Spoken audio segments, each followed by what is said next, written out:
everybody. This is Rob Kientz with the Freedom Report, and today we're going to go over the final part of the Precious Metals Masterclass series I'm putting together. This is part 3, and we're going to talk about retail prices, technical and fundamental analysis, and then we're going to do a little bit of a risk review across the whole series. If you're interested in getting investing, all this, things to consider before you do. We're going to talk risk management, which is critical to having a portfolio, even if it's only $1.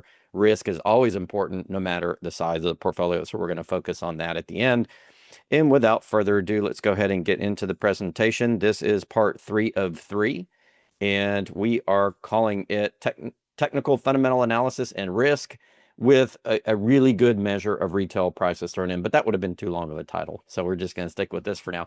And this sort of brings together some of the study pieces of the first 2 parts, as well as adding new information for you. And a lot of people will be interested in this third part if your stackers are interested in the bullion and trying to figure out specifically what bullion to buy, at what price to buy, figuring out kind of when to get in, depending on where prices are going and stuff like that. I'm not going to do a full macroeconomic analysis in terms of why you may want to get into gold or silver, although I will cover it in some charts. I'm going to narrate a bunch of charts and talk through that, so that you'll have a nice visual of how gold does when measured in other things and against silver and all that kind of stuff. And I'll talk you through that, so you'll have both a nice visual and some information to back that up. And we're real quickly at the beginning just going to do a super quick recap of part 1 and part 2, since it may have been a while since you guys have gone through this. Now, before you get deeper into this series, I highly recommend you take it in order. If you go to my homepage on YouTube, at the Freedom, I think RPT, and find me over there and go down on the homepage to the first playlist, the Precious Metals Masterclass. There's part 1, 2, and 3. Now this part in order. So I would highly suggest you review in order, because I tied together the supply chain from start to finish, which is going to help you be more educated on why things occur. If you only look at one part of the series, you may not understand factors that go into determining things like availability of precious metals, the cycle of precious metals, risks on each type of precious metals, premiums, availability, and that type of thing. The whole series was really meant to be viewed together. Okay, so part 3, here we go. Real quick, part 1 was the miners. So we looked at the mining stocks, but specifically how the miners get it out of the ground. We covered geology and exploration, that type of thing, how the geologists find it, how the metallurgists and geologists grade it, and how they develop their 43-101 resource estimates and kind of stages that go into that. Estimating the resources and quality of resources. The quality or grade of the resources matters a lot in terms of whether or not that miner is going to be able to get that out of the ground. We talked about the financials, how they finance themselves, what the financials look like over the life cycle of a mining equity. So you can kind of gauge and look at different mining equities and see which one from a financial perspective seems like a more attractive target to you in terms of where operations is going to go and where those numbers end up and end up affecting the share price, which is a key metric if you're getting into a mining equity, because you're really playing the share price. But to play the share price, you really got to understand fundamentals and finance. The mining life cycle, the stages of a mining stock from exploration to full production. And there's a little chart there that kind of explains how it works. Now, that chart is illustrative of the overall life cycle of a mine, but it's not exact, meaning mines can go in different stages. Sometimes they get shut down. Sometimes somebody picks them up and redevelops them. There's a lot of factors that go into it, but we have a really good presentation by my friend Jerry Huang, who's the CFO of Impact Silver and a principal at an investment company, Gemini, who has many, many years of experience in the field and walks you through the life cycle of a mine.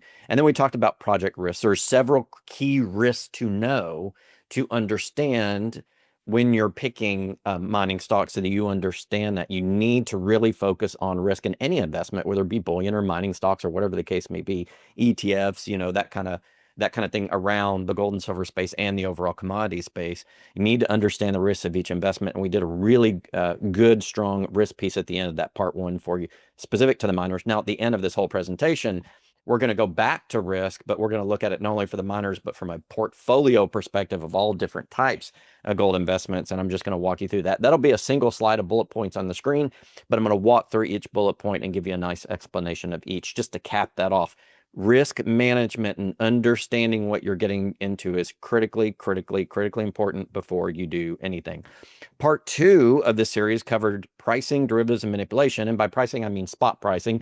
In this presentation, I'm going to super briefly review spot pricing, and I'm going to tell you the difference between spot pricing of on the industrial markets for gold and silver and how that eventually leads to retail prices and what can affect retail prices. And I've got a really good set of charts for you looking at the retail prices of different products in the market, end products, the bullion pieces and the sovereign coins, so that you understand the difference between that and the spot prices everybody looks at every day. We also covered, we covered spot prices in the US and UK. We'll very briefly review that, but if you're really interested in how spot prices are determined, go back to part 2 where we discuss it in much more detail. It's critical that you understand how spot prices work. It's one of the biggest frustration points of bullion investors is, why do spot prices not reflect my perceived reality of the precious metals market? And I go in detail about why that is. And it has to do with paper derivatives, the next point on the screen, and regulation of the markets and manipulation, how people move that around. All of those pieces go into determining prices. And so we talk about manipulation and regulation there using not only my research, but research from people who worked at the CFTC in a couple of roles, investigations and enforcement. And one was in enforcement, but is also a lawyer by trade and been cited by the Supreme Court and many other resources, and how regulation and manipulation works.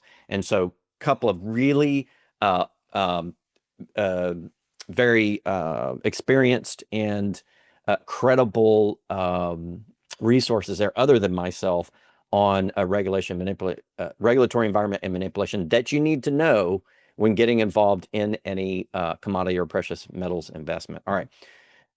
On to this presentation, part 3, we're going to go over 4 basic areas. We're going to talk about fundamentals, and that's long-term factors that can affect metal prices. Now, prices on a daily, sort of monthly basis, as you can see in part 2 technical analysis, which we'll go over, are more dependent on market actors and technical trading. The fundamentals affect the overall medium to long-term prices of precious metals and trends. So we're going to start there, and we're going to do that again in charts, and then we're going to roll over in technical analysis, and we're going to do charts. Now, a word on technical analysis. Some very popular gold market commentators, specifically those that promote the bullion, which I've got no problem with, but they'll say that technical analysis should or does not have anything to do with it, and that is patently false.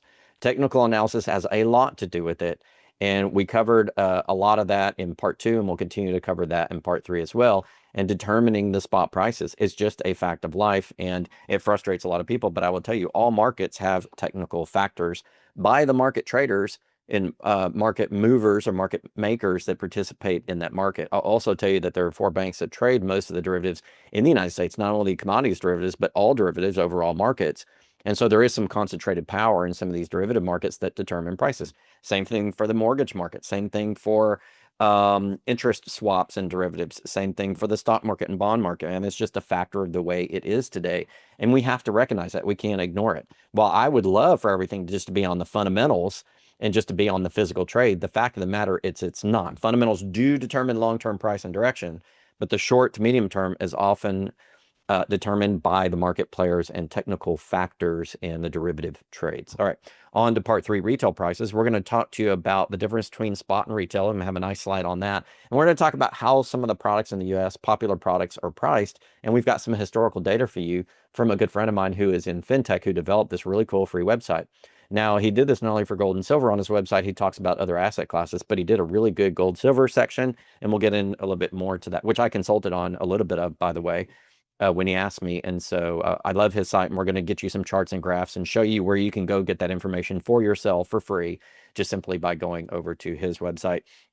And then the last part's risk management. Again, single slide on risk management, but I'm going to walk through each of the bullet points so to be a substantive piece, and helping you look at the risk profile of investing or putting money into any sector of this market that we've covered in the masterclass, so that you have that knowledge before you push a button or send a check, as the case may be. That's very important, to exercise risk management anywhere in your portfolio. And sometimes risk management is going and talking to an expert, not listening to a guy like me, but going and talking to an expert that you trust. Also, your accountant for like tax issues and also maybe your lawyer for any legalities in terms of whether you can get into it. Some things stages of investment may require you to be an accredited investor. You need to learn those rules if you're going to do that, especially if you're getting in the early stages of private investment on the equity space. And sometimes it's just good to know the legalities of how ownership of that can affect your taxes and your positioning in terms of your overall finances. So I fully recommend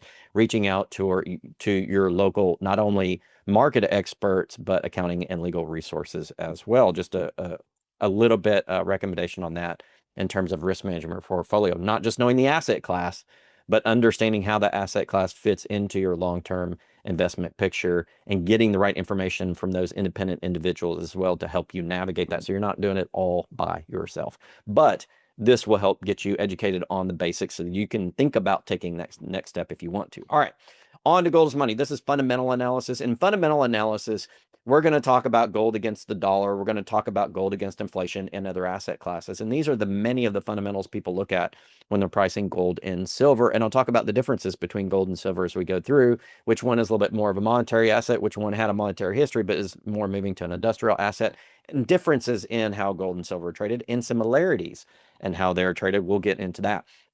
First of all, gold and silver have been money for 5,000 years. It is natural money. Many ancient civilizations have used it. We used it as money up until 1913, and then we used the dollar, but we pegged the dollar to gold and in the central banking model. Now, in the last 175 years or so, the Western world now, all of the world has moved to primarily a central banking model in which we have some sort of fiat paper currency that's traded against each other in like a basket, like the DXY. And it's more indicative of currency and economic flows. I'm not going to go into detail on that. It's just to point out that we're no longer in the gold as money era or the subsequent gold standard era, but we may be going back to that in a way, and I'll talk about the central banks next in the next point. Despite all this, though, even though we're in that era, gold has maintained its purchasing power over time. It's followed inflation for the most part, CPI inflation at least, maybe not real inflation. That's a subject for another video for the most part, but it's actually lately exploded past that. We'll get into the charts. But gold over time in particular, even more so than silver, and silver does this to an extent, but the industrialization of silver have changed that a little bit. But gold specifically does maintain purchasing power over centuries and centuries and centuries, why it is the ultimate store of value and is used by central banks. In the next point, with Basel III regulations coming out of Brussels, the central banks have made the gold equivalent risk-wise to currency and bank credit as a high-quality liquid asset. So it sits at the top of the riskless assets or almost riskless assets that a central bank will use to capitalize its balance sheet. This came about in the last few years. Now, the Basel standards really we talked about in 2014. I think the first recommendations or requirements were issued in 2014.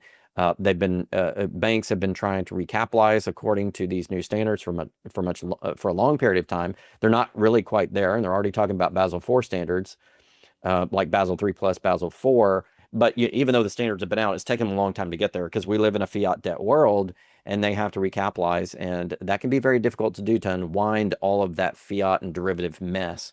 And so while they're heading toward that Basel III standard, they haven't quite got there in terms of reserve ratios and things. And so they tried to soften a little bit the reserve ratios.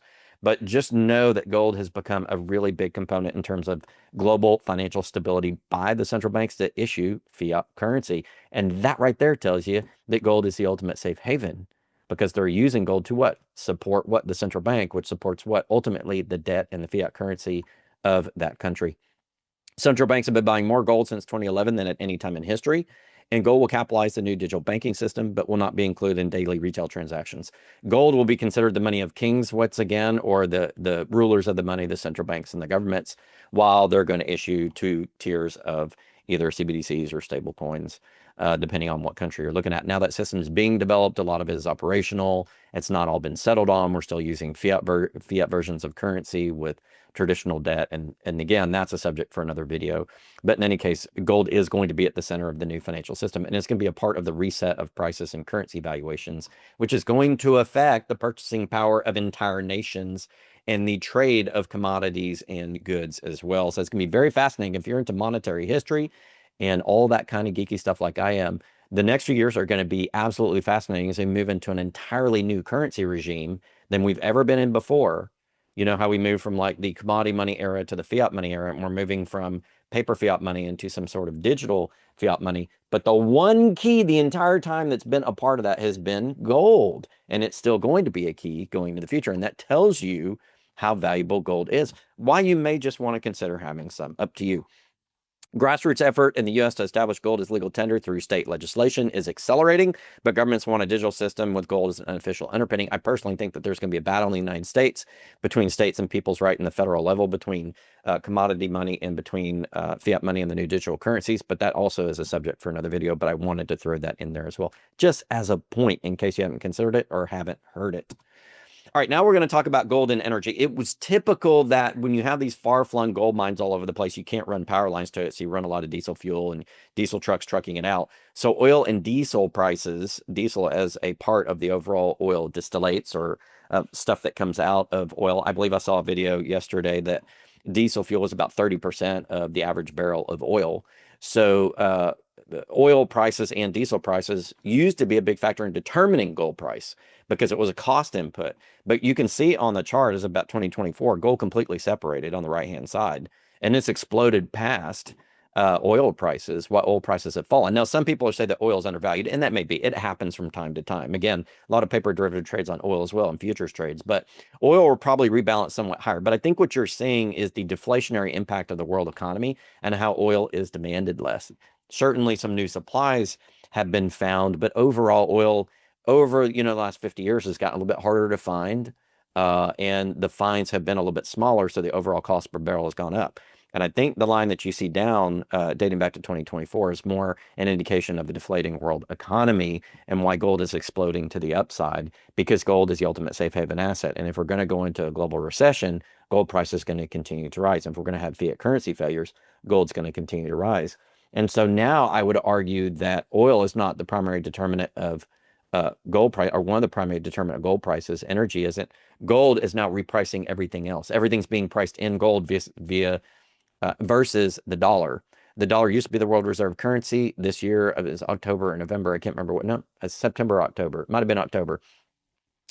Late summer, early fall, in which the dollar as a percentage of global foreign held currency reserves, euro dollar accounts is what they're called, fell below 50% for the first time in forever. And so from a technical standpoint, gold is not the reserve currency of the world anymore because it's used in less than 50% of foreign transactions, even though for all intent, nominally or on its face is still reserve currency. It's being used less and less. Now you have competing currencies, and now gold contracts are coming out. And as people de-dollarize out of the US dollar fiat system, and this era of fiat money ends, this stage of the fiat money era, and we move more to the digital side, everything's going to be priced in gold. When the reset comes, everything's going to be priced in gold. And that dates back to Basel III, and the central bank's capitalizing on what? Gold. Okay, makes sense. That's basically what this chart says. And we'll go into more other types of fundamental analysis that people use when they're talking about gold. So this is, okay, commodities. So we're looking at gold against the S&P Commodities Index, the GSCI. And you can see that about 2022, almost 2023, the commodities index started to plummet. Again, worldwide deflation and demand for commodities has been falling the last year and a half or so, almost 2 years. Well, I'd say about 2 years. And then gold has been separating. Why? Because risk in the system is going up. So gold now is not viewed as a commodity in its real sense. It's viewed as the ultimate safe haven or ultimate lowest value, not lowest value, but lowest tier of money, highest value money. Again, Basel III, high quality liquid asset. Gold is separating from energy. Gold is separating from the rest of the commodities complex because it's taking on its traditional role as true commodity money and the commodity money of highest value. And we'll compare it to the dollar as well here in a minute, where you can see that gold is valued more than the dollar worldwide. But I found this interesting when you compare it to the overall commodities complex. So gold and silver can separate from the overall commodities complex when risk rises in the system, and gold and silver return to its historical role of being money. Now, silver is a bit different. We'll get into silver a little bit later in the presentation, but it still has a monetary component, and we'll talk about that and how it's a little bit different than gold and silver, but silver still has that monetary component, and how that can be the most explosive move in a silver bull market is when it separates from just being one of the world's critical commodities used in everything to actually also being money, and how that value absolutely explodes. And we'll get into gold and silver ratio a little bit further along as another way to analyze gold and silver prices relative to each other in like a bimetallic sort of natural money standard, if you will. All right, this is gold versus 10-year treasuries. The IEF, actually it's 7 to 10-year treasuries. So I took 7 to 10-year because that's like the middle version of treasuries. Now the 10-year is used eventually as the benchmark for interest rates in the United States. It's when everybody kind of looks at it and says, okay, this is the benchmark interest rate. And this interest rate can affect things like mortgage and auto loans eventually as it trickles throughout the system. Now, there's certainly other issuances of treasury. There's short-term like TIPS, and there's 2 years and 30 years. And now they're talking about a 50-year perpetual bond in which you may never have to pay back the principal, at least during anyone's lifetime owning that. But the 10-year pretty much is the benchmark. So I wanted to show you that since 2000, basically since the tech crisis, while bonds have had, a decent return, as interest rates have started to rise, that returns have started to erode. And you can see that starting in 2022. As interest rates started to rise on the U.S. Treasuries, the midterm Treasuries, the valuation of the face value of those bonds have fell because the interest rate is inversely proportional to the face value. And I'm not going to explain that in this video, but that's just how bonds work. And gold really separated right after about 2003, 2004, actually the beginning of 2004. Gold valuations started to supersede bonds. And that was an early indication after the tech crisis that people were valuing gold more than the debt of the land. Now, treasuries are used as currency. They're debt, but debt in a fiat money system and the actual currency are flip sides of the same coin. One begets the other. And so really this is a sort of stealth indication of dollar strength, because the treasuries are a way in which people invest in the debt, and that is a measure of the overall economic and currency health of a country like the United States. And gold has been separating now for 21 years, indicating that we have increased risk in the system, in the economy, which is reflected in debt and currencies, and that gold has been absorbing that risk for now 21 years. And we'll see as we get further in how gold's been one of the best producing assets in terms of return, just nominal return, and even inflation adjusted return since 2000, since the tech crisis. As a matter of fact, on the very next chart, I've graphed gold since 2000 versus the S&P and the Dow Jones. The S&P is the green line here, and the Dow Jones is the pinkish line. The Dow Jones is up 357%. The S&P is up 426% since about 2000, while gold is up 1,246%. So it's a multiple of the stock markets. Now, if you go back into the 90s, the stocks beat it because the stocks were so beaten down, after the 70s and 80s, that they rose a lot more. But really, if in the last 25 years of investment, gold has straight beat them. And we're not talking about lease rates on gold. We're just talking about the spot price. And you can see here on the chart on the right-hand side, I graphed out the Fibonacci's. And if you follow my channel, I talk about Fibonacci's a lot. And all it is, and I learned this first when I got into Forex a long time ago and got my Series 3, Fibonacci is just a mathematical measure of certain key indicator levels of evaluation of something like a stock or a commodity or something like that. And traders often use that to trade to. So often as you bump up against the next or bump down against the next Fibonacci level, it becomes a resistance or a support line in terms of the valuation of that asset. And without getting the mathematics of it, it's just psychological. And that this is a fundamental analysis of gold versus the stock markets, but the Fibonacci is a technical indicator on how they're traded on the derivative markets. But we'll get into more of that a little bit later. But gold has done quite well against the stock markets, reflecting that gold is seeing increased risk in the system. And that even though we've had a lot of money pumping that eventually leads its way to stocks as money increases, it seeks return. So it goes in the stock market because the stock market tends to have boom or bust potential and high return potential. And if you look at the people with 401ks and pensions, they're dumping a ton of money in the stock markets. Even though all that money is moving in the stock markets, gold has been measuring increased risk since 2000. You can clearly see that in this chart. So if you own stocks and you think that you're doing the best thing by owning stocks the last 25 years, if you simply bought some gold, let it sit there, you would have beat it with much less risk. And that shocks a lot of people when they see this chart, but it is absolutely 100% true. All right, now on to inflation and the DXY. Now, inflation is a measure of prices in the economy. Really, inflation in its most basic sense, and according to Austrian economists, is the measure of money in supply in the economy and not prices, but eventually affects prices, because if you look at how much money is issued, if that money is more than the gross domestic product or the overall product in the economy, then you have more money chasing faster money production, chasing slower goods production. It means prices are going to have to rise. So you balance that equation, supply and demand. Okay, and prices will balance somewhere the amount of money issued against the amount of product. And if money has been increasing more than product or production from services or goods, then overall prices are going to rise in the economy. It's very easy to understand that. Even basic Keynesian economics does explain this. You don't have to be an Austrian economist.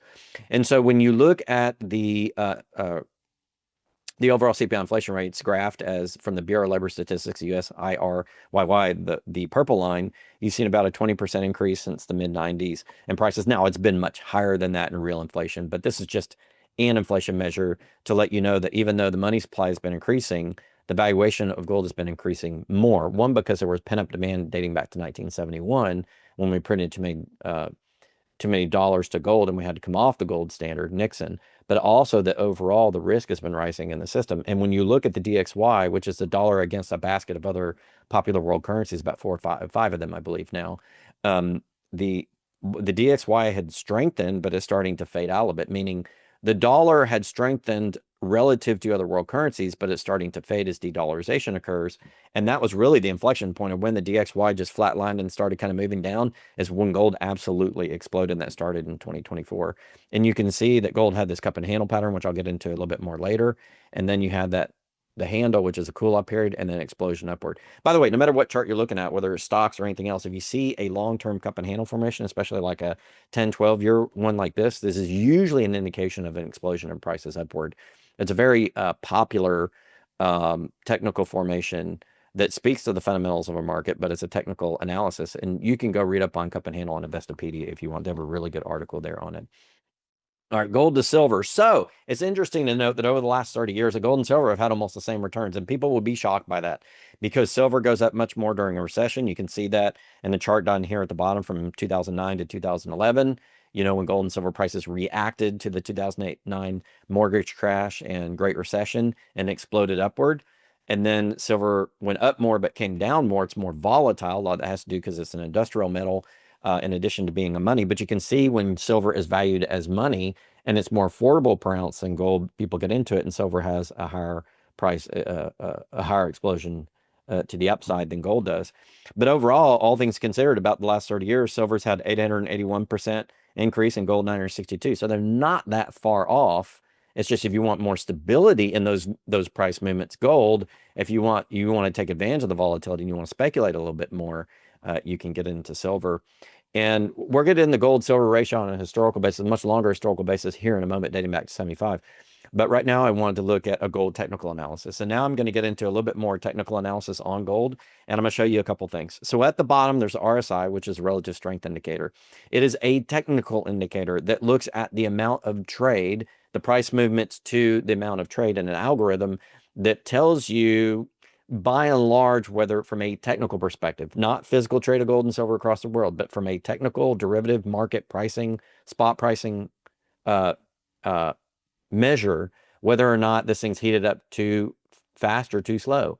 And a lot of times you can say it's overbought or oversold. If it's oversold, prices usually come down. That's an indication. If it's overbought, prices come down. If it's oversold, prices go up. Now, a lot of people criticize it and say, you can't, be overbought on gold because look at the risk in the system. I'm not talking about the long-term price movements and the fundamentals. I'm now transitioning to technical analysis on the derivative pricing, which really has to do with short to medium-term spot price movements. Again, if you want to know in detail how spot price is calculated in both a OTC market and in the COMEX here in the US, the two markets that predominate the gold and silver spot market prices, go to presentation 2, where I have lots of studies on that from some PhDs and charts and things that explain exactly how that works. You just have to understand that derivative markets do the short to medium term pricing, and long-term price movements can be affected by other things. All right. Now, as we look at this, you have like a rising wedge formation or a flag formation, if you look. So it means higher highs and higher lows. You've got higher lows going up on the bottom, and on the top you got higher highs. That usually means you're in a nice little bull market, and we have been in gold since 2000. Actually, there's been a longer term bull market for the last 50 years since gold has been trading freely and not pegged to the dollar, or the dollar's not pegged to gold. But I'm really just focused on the last 25 years. It's very illustrative. And you can also see here outlined in green these three squiggly lines on the gold. Here's a gold squiggly line, and then you have the green up, down, and there. That's the cup and handle formation. So you can see about 2011 when gold started to come down, it went basically into almost into dormancy for 5 years. And then 2016 started to pop back up and then rose all the way to 2020. through the pandemic and after the pandemic scare, where gold was pricing in risk and rose to that peak. Then it, as the pandemic scare began to ease in the economy and the economy started reopening, gold fell. That's the handle. So you have a cup, you have gold reaching a previous all-time high price, and then a cup formation forms where it goes down and then back up, signaling it's repricing risk in the system. But then it comes down a little bit, but it doesn't go all the way down. That's the handle. So you have the cup and the handle, right?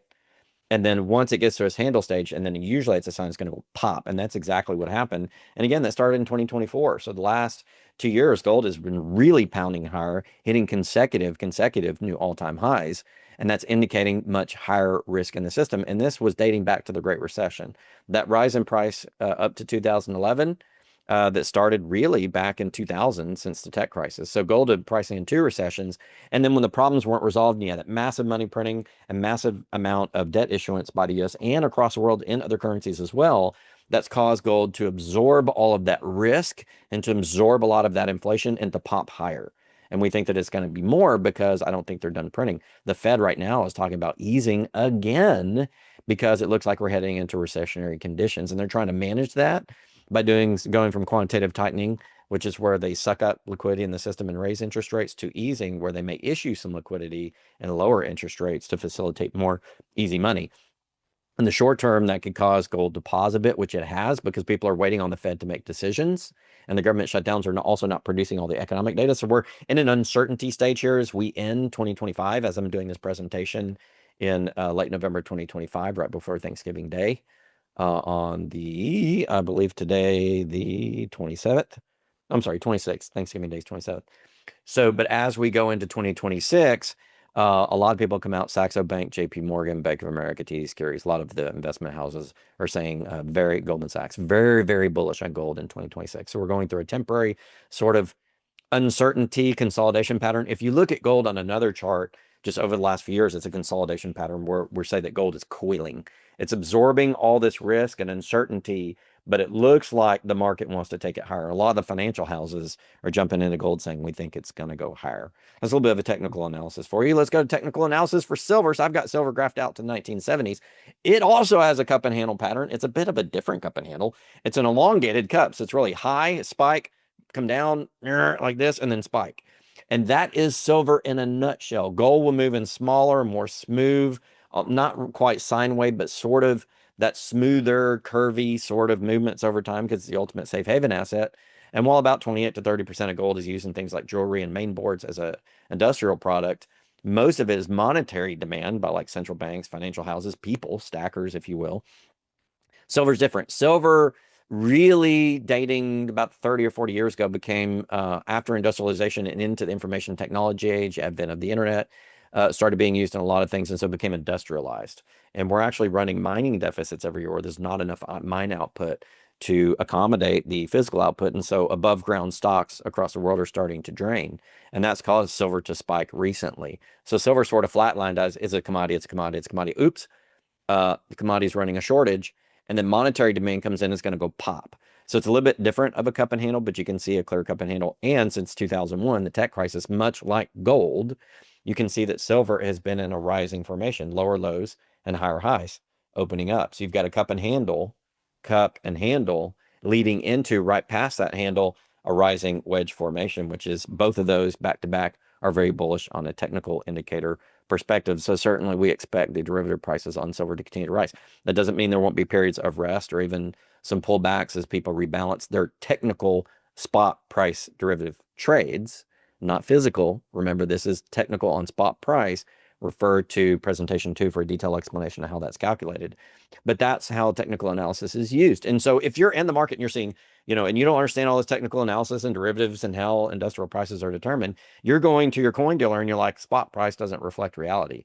But what that does is if you're smart, you wait for the prices to come down. And if you think they're going to go up, you get in when they're cheaper. So these technical movements, these short to medium term technical movements, can provide buying opportunities for you if you want to get into the physical. If you believe the long-term fundamentals, which we covered in the first part of the presentation, are bullish for gold and silver, and I certainly do, based on the data provided throughout the series. All right, moving on to the gold and silver ratio. If you look at the amount of gold and silver mined, it's something like between 9 to 1 and 12 to 1 more ounces of silver to gold are mined. And that dates back at one point it was 15 to 1. You can talk about the history of it, but it's somewhere in those sort of lower single digits to up to about 15, 16 ounces, double digits. More silver than gold. But because silver is used much more than gold and it's thrown away in landfills and stuff, silver doesn't get recycled quite as much. There's not as much above ground silver as a percentage of the overall mining kept. So that's caused this dynamic of people thinking silver to be way undervalued, because how are you going to go get it? You're going to dig it out of all the iPhones and dental, you know, toothpicks and all that kind of stuff that silver is used in, all the fields that it's used in. It's used in a missile, it gets blown up, so it gets vaporized. So a lot of silver is hard to recover. And so some people think long term that silver should, go up in price much more than gold. And, if you go back to this chart, it does. If you go look at the gold and silver ratio dating back to like the mid 90s, just from that 30-year time frame, silver gets more explosive like during the Great Recession, 2009, 2011. And it gets really explosive when monetary demand comes back in. And so that can change its gold and silver ratio. But it's interesting to go back to 1975. And by the way, this chart and many of the subsequent charts I'm going to show you are from Tony Trevisian, who is a fintech guy who understands both coding and technical development as well as markets, fintech, financial and technology. And he put together this website, Alt Analytics. He put together valuations on a lot of the market, including stocks and dollar and stuff like that. He's got a whole section on gold and silver. And we're going to look a little bit at COMEX stuff, and then we're going to look at retail bullion. It's really cool. And he consulted with me a little bit on the retail side to say, how should I present these charts? And I consulted with him, and I've been using this as a resource ever since. And he pulls the prices off the internet, puts them in nice charts. This is just gold and silver, just spot price. Before, we're not into retail yet, just spot pricing, industrial pricing on the market. And he shows you since 1975 how that gold silver ratio has risen, meaning gold has risen more than silver proportionately.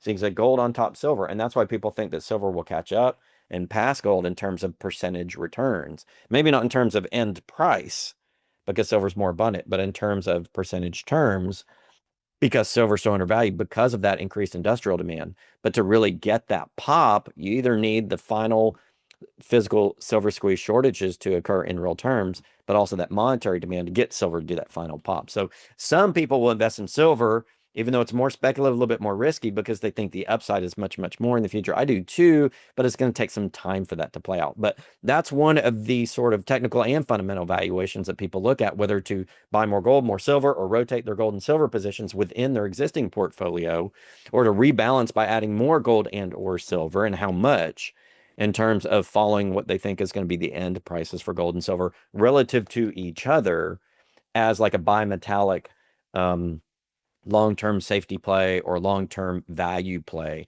as the rest of these asset classes experience more risk and we get more into like monetary reset and worldwide deflation and stock and bond market issues and currency issues and stuff like that. So just thought I would throw that out there for you. All right, now section 3, we're going to talk about retail versus spot. So this is a very interesting piece to talk about, because I talked in section or part 2 of this series a lot about spot. Again, if you really want to understand spot, I touched on it lightly in this presentation, but very heavily in the last presentation. It's important to understand that, because you're not going to understand price movements when compared with fundamentals in your head. Oh, there's too much risk. There's too much risk. Why is spot doing this? Because there are technical derivative trades that affect the short to medium term prices, even though the long-term trend is more driven by fundamentals. It's been proven by studies, which I have in section 2, and also the regulatory environment and the ability of market makers to push it around, and concentration of the largest 4 derivative traders, those types of things. All those considerations go into spot prices, not only of gold and silver, but the commodities complex, everything else, the 1,000 products traded in the US that are commodities based, from energy to food to metals to everything. So go again, look at part 2, but I'm going to do a super short recap for you. So spot prices are the derivative paper market or industrial markets, the US COMEX and the UK over the counter. Now, that is shifting east to where Dubai and India and Russia and China are starting to have more of a pull on the global gold and silver price. I certainly think that the Chinese and Russians, and probably everybody, honestly, in the East or elsewhere from the West, if you will, the global South, however you want to look at it, the emerging and number 2, 3, and emerging economies are playing gold and silver as they build their economies. And that's having a pull-on effect on the US and UK markets, where US and UK aren't completely the ones determining spot price, but still they are the two dominant markets. And there are differences between those two markets. And there's a whole study by two PhDs on presentation 2 as well. So spot prices, they do not go up in tandem with physical supply and demand on a short-term basis. That's the market makers, proven over and over in part 2. And anybody who wants to argue with me, go watch part 2. Long-term physical demand matters, but it really takes years to move the chart, unless you have like a black swan event, meaning Great Recession, crash, gold and silver, technical will go straight up because people are playing that technical price risk from an immediate black swan or unexpected event, if you will. Although on a general basis, in between those types of big currency and economic events, there is no spot price correlation to those worldwide events, as proved in a study in presentation 2. Although the long term it does, the short term it does not. That's why if you're price watching on a daily basis, you're just going to get frustrated. So I don't recommend it.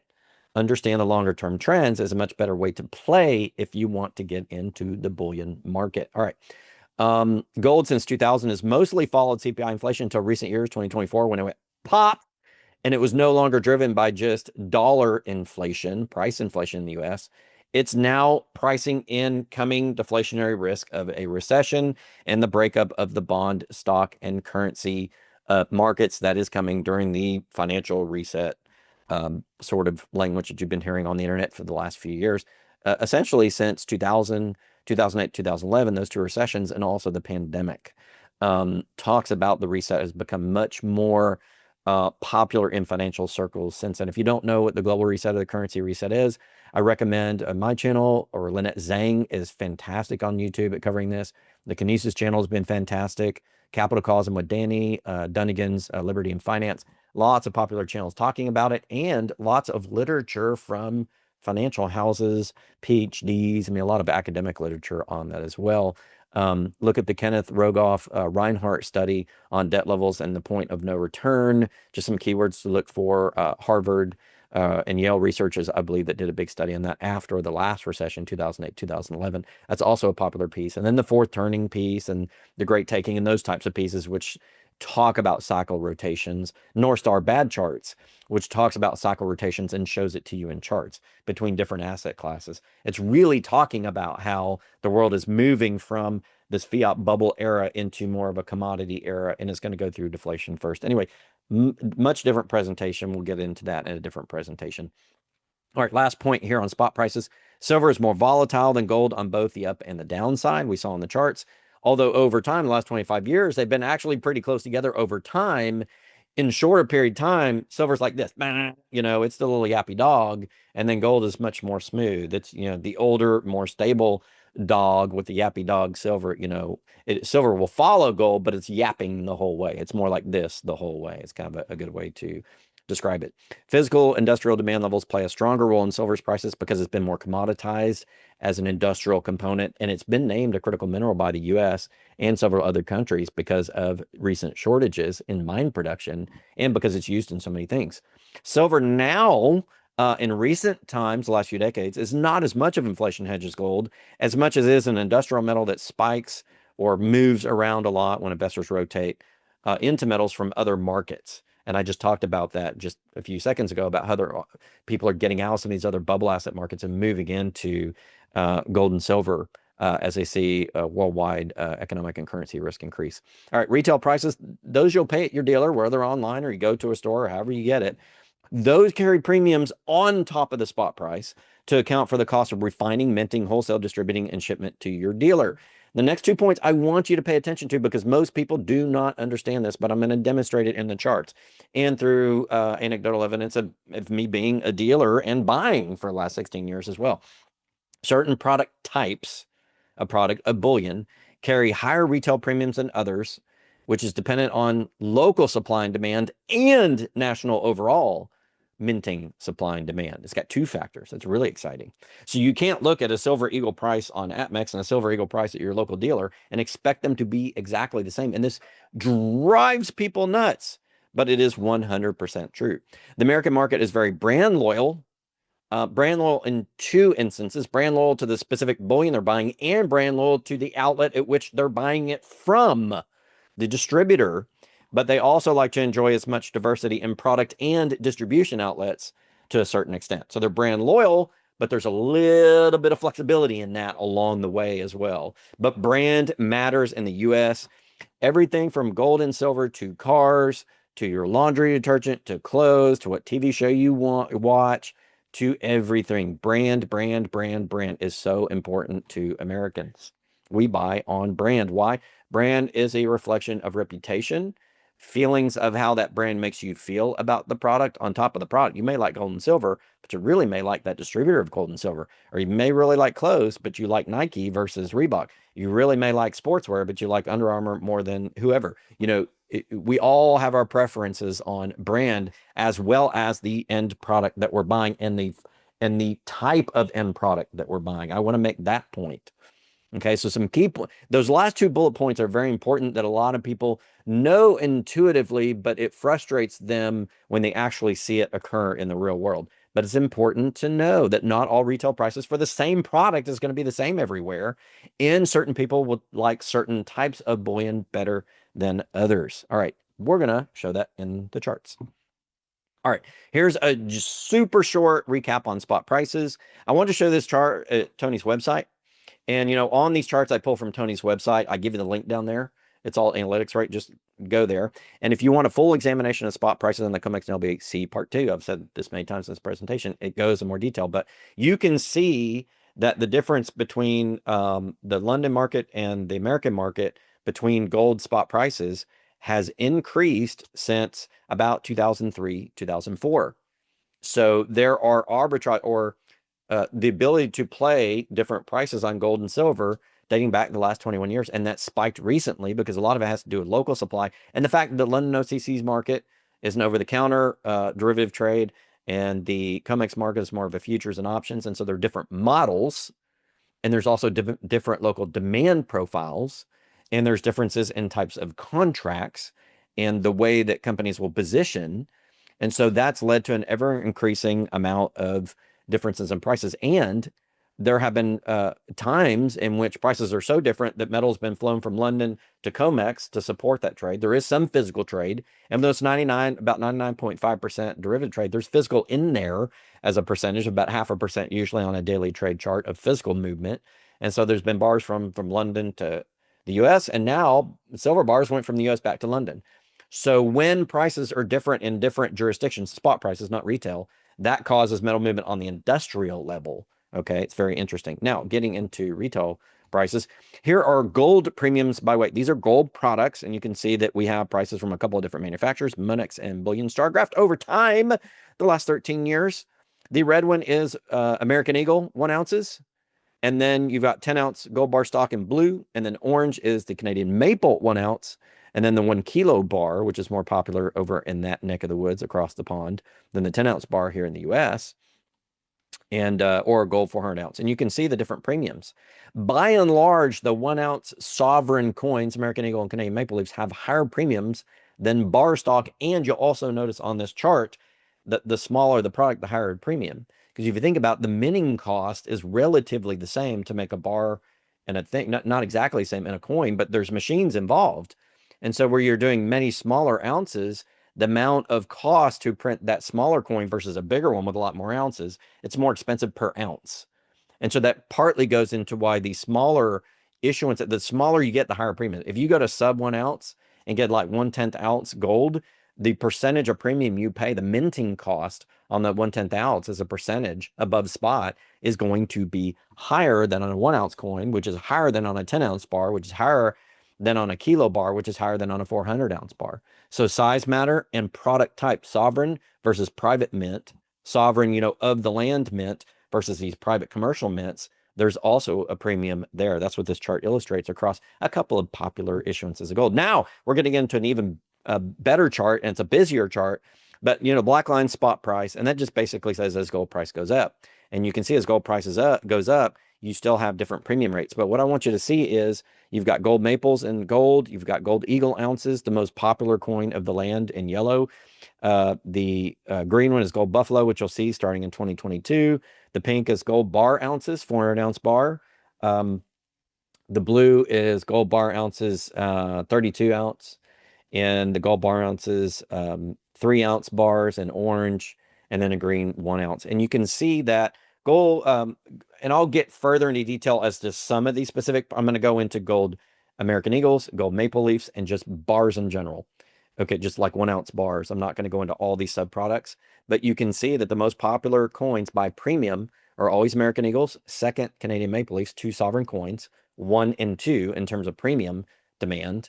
And then you get into like the bar issuances. Why? Because more people issue bars and there's less supply of Eagles and Maples. Plus, people will go to Eagles and Maples first when they're doing a portfolio of physical investment before they go into like private mint or generic coins and bars, regardless of the size. That's just the way the American market's always been. I expect it to be that way pretty much for the next 100 years, probably, because people will buy the sovereign coin first. And those are somewhat limited in the amount they produce. And we can get into why that is a different presentation. But then the bars, which are more prevalent, more issuers, and in bigger sizes, tends to reduce that premium, both from a minting cost and a demand cost, because there's more available, if that makes sense. And so the demand per unit is higher on the sovereign coins than the demand per unit on the bars. I hope that's an easy way to kind of encapsulate all that stuff I just said. And this chart illustrates it historically. You know, it's been this way dating back to 2013, 2014, but it's really always been that way since I've been on the market, 2009. And I'm told, you know, from the older market participants that it's been that way for the longest time, especially in, I think mid-80 was at 85 that the American Silver Eagles came out. That's always been true. All right, now here's Gold Eagle only, American Gold Eagle only. You can see that there was a spike right after the pandemic. You know, and you can see a spike in gold spot prices after the tech crisis in 2000, the 2008 to, or 2009 to 2000, well, 2008 to 2009 Great Recession, the 2020, 2021 pandemic. You'll see gold prices, spot prices rise, but as a function of demand of a particular product, the gold American Eagle ounces rise the most. They rose 20% on a gold product. Okay, and you can see that clearly on the chart. They spiked up to 20%. And the cool thing about this chart on Tony's site is you also get to see all these different websites and how they priced it. I think Provident at one point rose the most, but you also saw Bullion Star get up there. You also saw all of them get up there. JM Bullion was up there, and JM Bullion is one of the cheapest providers. Well, they're cheaper middle, and then SD Bullion sometimes is one of the cheapest, but they all had higher premiums on the Gold Eagle ounces because of demand and because people wanted that product first before they got into all the other stuff. And there's also somewhat of a limit on supply on that as well from the US Mint. They only produce so many. Okay, makes sense. Now we're going to gold maples. That's a real Canadian mint. It is another sovereign coin that is extremely popular in the US, the second most popular by premium and by demand sovereign coin. Then you've got other things like the UK Britannia and the Austrian Philharmonic and all these other coins.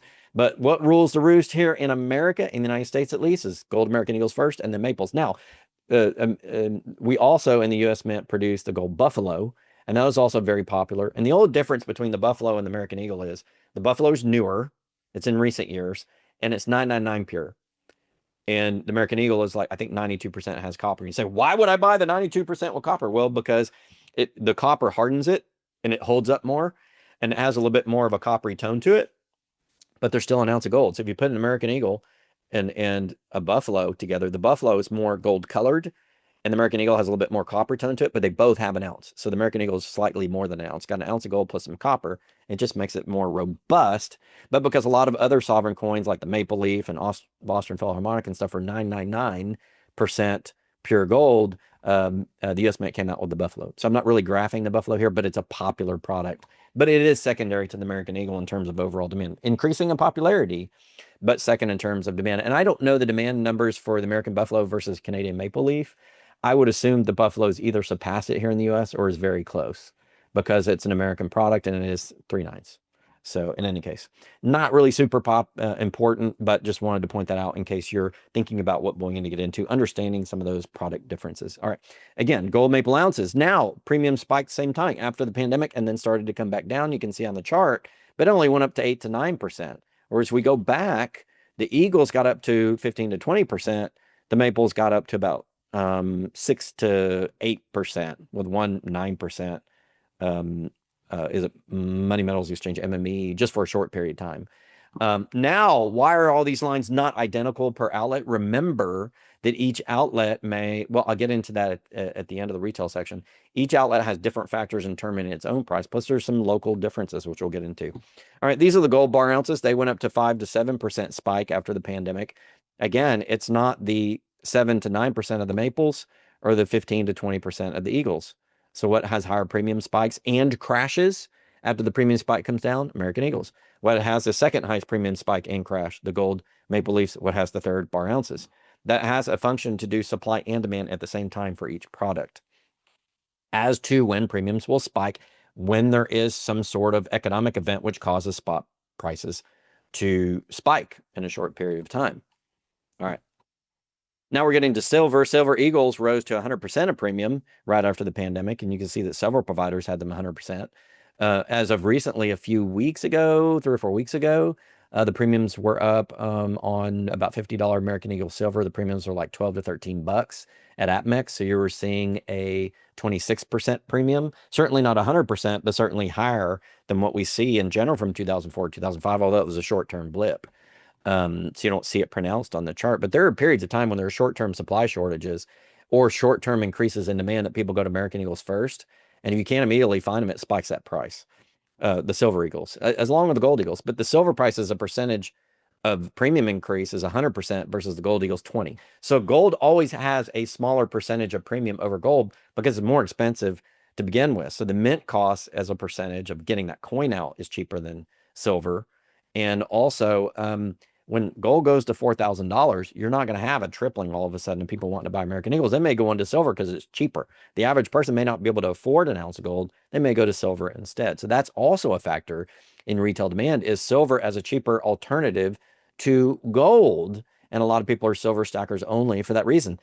Remember when I said the long-term price implications of silver could be much higher for those factors I talked about before, and also it's cheaper. So sometimes silver really spikes faster than gold because of those market dynamics, especially when you get into an established recession. And I expect that to be the case. Now, silver maple ounces, it went up to about 60% over at its peak, some of the biggest price increases from vendors, versus the Eagle 100%. So the maple, again, just like in gold, had a little bit less of a premium increase. And then you can see here the ounces were not nearly the same. I mean, it got up to about 16 to 18%. So there are more providers of the bars, and as a function of the price. So there are more providers and a little bit less upfront demand. You may actually at one point sell more bars than Eagles or Maples because they're more available. But for the most part, people are going to go Maples and Eagles first. And they're more price inelastic, meaning no matter what the price, people are going to buy them. And then bars is sort of that third place. And that's true of both gold and silver. So there are differences in the type of gold and silver that you get. And you can also see in the provider and their prices based upon some things, which we will talk about here in a minute. So section 3, conclusions on retail prices. Just wrap this up in a little nice bow and wrapper for you. Spot prices for gold and silver are almost never the price you pay for retail products. Differences in the US and UK industrial derivative spot market prices can affect retail prices because the UK's taken the lead in spot prices. The base of that cost and then adding retail premiums would be higher in the UK. So that's why similar products may be higher in the UK or higher in the US, because spot prices do have somewhat of an effect, although premiums, local delivery, local demand has a bigger effect. But spot prices can have a little bit of an effect in there. Premiums are added for different branded product types and are inclusive of refining, minting, and transportation costs. That's why you don't get them at spot, because the industrial bar is a big 400 or 1,000 ounce bar, depending on if you're getting gold or silver. Then they got to chop that up, melt it down, remint it into something, and then it goes from the mint to the wholesaler to the retail, typically. And sometimes multiple steps along the way. Well, there's a cost to do all that. There's insurance costs, or storage costs, there's trucking costs, fuel costs, minting, pressing costs, all sorts of costs that go into that. That's why it's hard to buy it at spot a lot of time. There's a retail premium, and it is a function of supply and demand, but also the cost inputs along the way. So you got your basic cost inputs, we'll do the base premiums, and then supply and demand can move that premium up and down off of that base. So that base is a percentage over spot, reflecting the supply chain. And then any addition to that is going to be supply and demand for that specific product based on market conditions and what is available. So retail prices are inclusive of many, many, many factors. And that's why it's hard to understand, if you don't understand all of this, why your retail prices move around on different products at different times. And it doesn't seem to make sense to you because you got to understand all these different pieces of it. Premiums are much higher in America for American sovereign coins, the Eagles and the Buffaloes, than Canadian sovereign coins, the Maple Leafs, or the stuff like the Bird series or other stuff they put out, and the private mint coins and bars after. Premiums vary widely between different retail outlets. Why? This occurs because each has different pricing power in the market. They can buy more or less. Okay. So if you buy a whole bunch more of something, your per profit at each item can come down and you can still make money. Smaller retail outlets may be harder to get those premiums down versus bigger ones. Each has different hedging prices. Some larger ones hedge on the market. They may go hedge on the COMEX and they may hedge with other products, whereas the smaller ones can't hedge. And so they have to keep their prices up a little bit more because they don't have insurance on it. So they could cover their inventory costs. What if spot price goes down? You may have to pull product from the shelf or you're going to sell it at a guaranteed loss.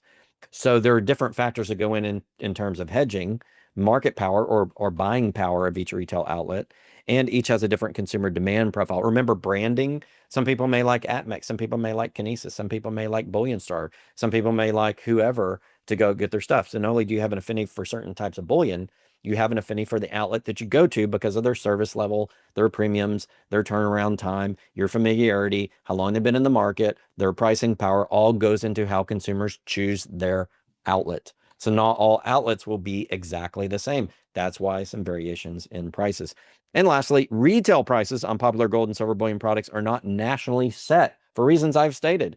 They're local in nature and reflect differences in vendor strength and marketing power, as well as supply and demand profiles of the individual types of coins and bars themselves. All right. Last session, risk management. We're about to end up on this bad boy. And this will be a risk management encapsulating the entire series. So parts 1, 2, and 3. I'm going to try to go through it quickly, and I'm just going to touch it at a high level. But because I want you to go to each presentation and understand how it works and the risk factors inherent within each stage of the market, from mining to final output of the retail product, and within each presentation piece, risk factors embedded within each one. So you really have to go through the whole series. But we're going to just try to do a quick little wrap-up encapsulation summary of risk across. So each product you invest in has a different risk profile, whether it's an equity, an ETF, or a bullion product, so on and so forth. Mining stocks are highly risky compared with bullion. They're also leveraged and can provide a much higher returns to a bull market in gold and silver than the metals, but they also can crash a lot more or completely go bankrupt. So that requires much more study on how they work and being very careful before you put a dime on them. Most smaller mining stocks will not perform well overall, but having only one that does really well can help your overall portfolio return. So you don't have to hit on 10 of 10. You can hit on 2 or 3, and overall you made money, but you may crash out on 4 or 5, 6 or 7, or you may break even on 2 or 3 and crash out on 4 or 5. That's the name of the game in mining stocks, and you really have to have the stomach for it. If you don't get in, okay? But if you want to take that leverage position like you would do it in like a tech stock or whatever, you may not be buying the iPhone. You may be buying Apple stock, right? Or you may not be buying Levi jeans. You may be buying the stock, of the manufacturer. The stock is a leverage investment to the product. The mining stocks are the same leverage investment to the commodities they're outputting, but it comes with much higher risk, and it's more difficult to understand how they work. Remember the risk categories that I talked about in part 1 of the series for the miners, and do your own research first before putting a dime down on one. And if I had to make a recommendation, again, do your own research, consult your financial advisor and accountant. But if I had to do a recommendation in general, just for the general market as a research and education piece, I would say buy the bullion first and mining stock second. Just because as you get more sophisticated, then you can start getting into the higher leverage, higher risky assets like the equities. All right, bullion has a much more even risk profile. There's still risk, all sorts of risks, but it's much more even over time. Prices are affected in the long term by fundamentals. Short-term prices are set by the derivative markets, US COMEX and UK OTC, with now some pull on by the other Eastern markets that are starting to change that dynamic. And eventually I think we're going to have more regional market prices for gold and silver than we do now. And that's going to be a development over the next, I think, 5 to 10 years. But for right now, the US and the UK markets pretty much set spot prices for most of the world, with some exceptions. All right. The traders on both markets determine which market is setting spot prices at any given time. It depends on if you're rotating to London or you're rotating back to New York. London, New York, London, New York. There's an interplay. There's an arbitrage. There's a pricing difference there that the traders play off. So sometimes it's the UK determining that. Sometimes it's the US. But that's determined by the market traders, not the long-term fundamentals of the market. The average person cannot trade these markets unless you're very wealthy, and therefore ultimately has no reason to worry about them. So again, if you're price watching the spot prices and driving yourself nuts, why? Look at it over medium to long term, understand the fundamentals and technical aspects of charting and the fundamentals moving the commodities prices over the long term, and you'll have much less indigestion. That's just a nice recommendation for you. Don't try to day trade gold and silver. My goodness, please do not do that. You can get washed out, and it may cause you to have gray hairs very, very early on in your life. Watching the charts too often leads to frustration because fundamentals do not drive short-term price movements, with certain exceptions like large-scale black swan events, that type of thing. The pandemic, big recessions, that big, huge bank failure, stuff like that can temporarily move it, those type of events. But the short-term price movements are almost always determined by market actors looking at their own portfolios and pricing gold and silver accordingly. All right. In the last 25 years, gold has outperformed inflation and most other popular asset classes. I showed you that on the charts in the fundamental section. Most people don't know this because financial media focus on the bubble dollar assets. So if you're just watching CNBC and you're just, reading Market Watch, and no shade on those outlets, I follow them too because I have lots of helpful information. I appreciate those outlets for what they are, but they don't always cover gold the same as the others. Why? Because we're in the dollar era, not the gold era. And so gold is the exception asset. Okay, but you're seeing with the central bank buying, the increase in the gold price separating from the dollar, from inflation, from commodities, from the stock market, that we're now getting into a gold and silver bull market era. We're already in it for the last 25 years, but it's getting more recognition. And now more of the financial retail media is starting to cover it. It's not covered as consistently as dollar-based or dollar or derivative type assets like stocks, bonds, real estate, Forex, all that kind of stuff. And so this is why the timing of why I'm putting this series out, because at the end of the day, I want you to understand that. Thank you guys for watching episode 3. We're going to stop the share and just kind of give you a last final notes. This series was set up to educate you. This, it's a masterclass which covers everything in a good enough level so you get a foot or two deep. You may decide you want to deep dive into any particular area as an offshoot of watching this masterclass, or maybe you already had an interest, but at least just get you into it, get you started, shows you the factors that affect everything, the risk factors, how stuff works, so that you can start to get into different aspects of gold and silver if you want to invest, or if you just want to know how the darn thing works. This is a good class, but at the end of the day, there's much more to get into it. So just make sure that you're aware of risk. You're consulting financial advisors, disclaimer, disclaimer. You're also educating yourself, not only with my content, but looking at content from all various outlets, even going to academic content or reading a book. I mean, all sorts of ways that you can get it to make sure that you're prepared, so you understand the fundamentals and the technicals and the risk factors and the cost benefit of each type of investment, and you understand how the market works, so you can begin to understand, well, I think gold or silver are going to go here, or I think the equities are going to go here, the ETFs are going to go here because, and you can start forming your own calculus, your own personal profile on where you think gold and silver is going, in addition to your investment risk profile, and being aware of how much risk you want to take so that you can make intelligent decisions about how you want to participate in the market before you put a dime on any of it. And that's why the series exists. I want to thank you guys for participating in this series, for supporting me over the last 16 years of writing as an analyst, as a trader, and also as somebody that sells and promotes these products, for allowing me into your living rooms to absorb this information. This is all free. I hope it helps you. That's the whole purpose of the series, is to help and educate you so that you can trade this intelligently and understand it intelligently and speak about it intelligently, increase your chances of, one, dealing with all this inflation and all the risk that you have in your life. And maybe gold and silver helps you deal with inflation, and it's just a type of savings. Or maybe it's a way for you to invest in something other than these other assets, if that's what you want to do and you want to make that a part of your portfolio. I did see a news article come out recently from one of the financial houses talking about moving from a 60-40 stock bond portfolio into a 60-20-20 stock bond and precious metals portfolio. I'm not recommending you do that, but now you're starting to see some of the big financial analysts move money out of bonds in particular. Think about bond risk and currency risk and economy risk, and maybe some stocks, and moving it into precious metals.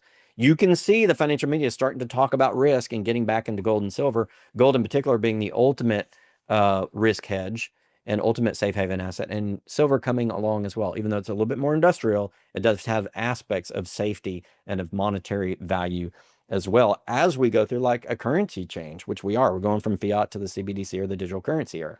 Everybody knows that. It's been in the financial press, and all the central banks agree on it, and everybody's talking about it. So just being cognizant of all that, this series will help you do some of those pieces and kind of give you that really sort of 2-foot deep dive into the various aspects of it, to kind of get you educated there. Without further ado, we're going to wrap it up. Thanks for joining the last part of the Precious Metals Masterclass series put on by Rob Kientz of the Freedom Report.